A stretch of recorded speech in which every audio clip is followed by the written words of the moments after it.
take so many things for granted. Like, just being here is taking a whole lot of things for granted. I don't know, waking up, walking, the stuff we have.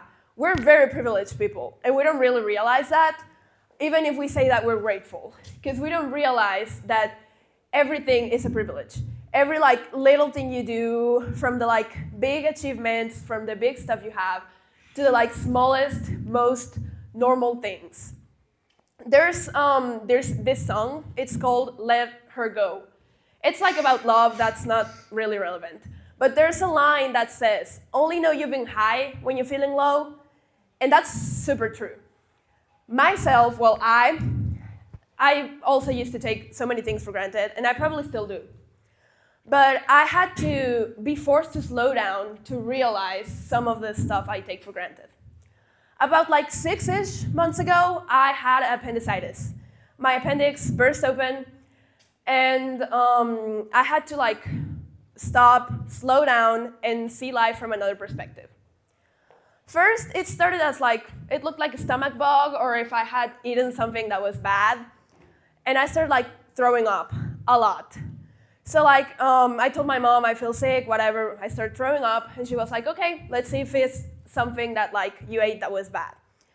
So the whole night I was throwing up, and we were like, "Okay, that's not food anymore, because you already got all the food out of your system." So we went to the doctor, and the doctor told us, "Oh, it might be a virus. You have to either let it develop or let it just go away." So we had to wait another day. That night was awful. I couldn't sleep. I was dizzy. I couldn't even get out of bed. And I started feeling the typical appendicitis pain, on the right side. So we went back to the doctor. We hadn't said, "Oh, it's appendicitis" yet. I was just feeling awful. So we went back to the doctor. And as soon as we got to the doctor, he said, "Well, you're going to have to go to a hospital. It's probably appendicitis." So we were, okay, where are we going now? We're not going to go to Hospital Los Angeles, because it's honestly a little expensive. And we're going to have to probably pawn the car to pay that. So we went to this kind of private clinic. I don't really remember the name. It's kind of blurry for me. We went to this private clinic, and they didn't have the ultrasound machine. So that's what you need to determine if it's appendicitis or not. So we decided to go to the IMSS. We got there, and apparently there's some paperwork you have to do when you turn 16 to stay affiliated. I also did not understand that either. I was just suffering in the car. I don't really know why, but they couldn't take me in. So we're just outside a hospital, what are we gonna do now? We don't have anywhere to go. So we started making calls. We ended up in a hospital that's called GAE or SEM. It's called both. I don't know why it has two names. But we got there. I got accepted pretty quickly because it was kind of urgent.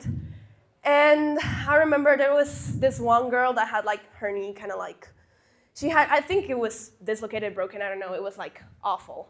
And she had probably been there I don't know, 4 hours, and she hadn't been attended because it wasn't urgent. So I was thankful I was attended. This happened September 15. So it's it's a holiday for us.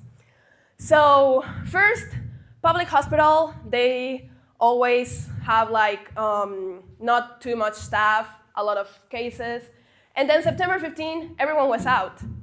So they put me in the emergency section, but they didn't have people for the surgical room.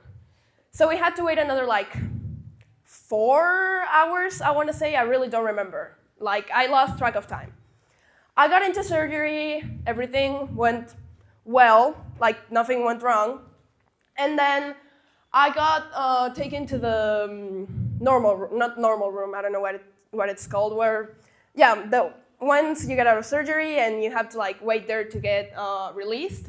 I got released the next day.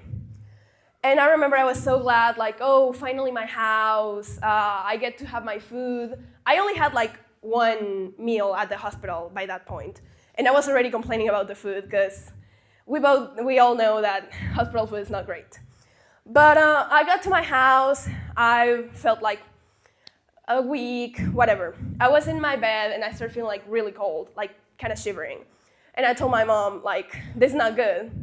I had a 40-degree fever, so we had to go rush back. And I remember the whole way I was like, not crying, because crying is too little to describe it. I was bawling, like, I don't want to go back. I want to be in my house. I want to be in my bed. I want to eat my food, whatever. I was kind of complaining the whole way. Then I got admitted back again. I got sent to the room again. And I remember it's not like really a room. It's like, well, it's a huge room and you're like divided by curtains. I remember there was a guy in front of me that I heard the doctor said, the doctor was explaining the nurse, like, oh, the conditions, whatever. He had been there probably like 30 days. He couldn't eat because of his condition. He was like having nutrients. He couldn't even drink water. And I was like, okay, I'm over here complaining about what? I want to be at my house, my bed, my food, whatever, but I haven't been here that long. I can eat, I can drink water, and like there's this guy over here, and he was like, he didn't look negative. Like I think he gave me the positive vibe. So I was like, how can this guy be positive and I be complaining? So I was like, okay, I'm not in that bad of a condition. Another thing I saw, kind of comparing myself to the other patients, there was this other patient that had stones, but I remember talking to her mom, and she was telling us how they had to like walk from their town just to get medical attention. So like we're privileged to live in a big city, big-ish city, to have medical attention probably like 10 minutes away. And another thing I saw from this particular family, the hospital would provide food for the patients, but not for like the family that was accompanying you. For example, in the case of my mom, she would like go out, buy something. My grandma would bring her food. Well, not for this patient. This patient's mom would eat her leftovers because she couldn't get like any other food. She couldn't go out. She didn't have like the means to get other food. And I was like, well, we do take food for granted. Even if it's a necessity, we take it for granted. Like some people actually do not have it, and it's a privilege for us. And sometimes we're like, oh, I don't like this. I remember there was this like boiled vegetables that they would give us with every single meal. And I was so sick of them. I was like, I don't want to eat them anymore. And my mom would have to like force me to eat them. And I was like, I don't want them anymore. But then like when I saw this, I was like, well, I get to have these vegetables. I get to eat this. Like I'm not gonna waste them. I would still complain, honestly, like I didn't want to eat them. But it made me change my perspective. So I guess what I'm trying to say is next time you have a problem or next time you want to like complain about something, just think about it in another way. Like someone would wish to have your problem. Like you are always in a better position than someone. You could always be worse. So don't take things for granted, because everything is a privilege that can be lost or taken away in the blink of an eye. Thank you.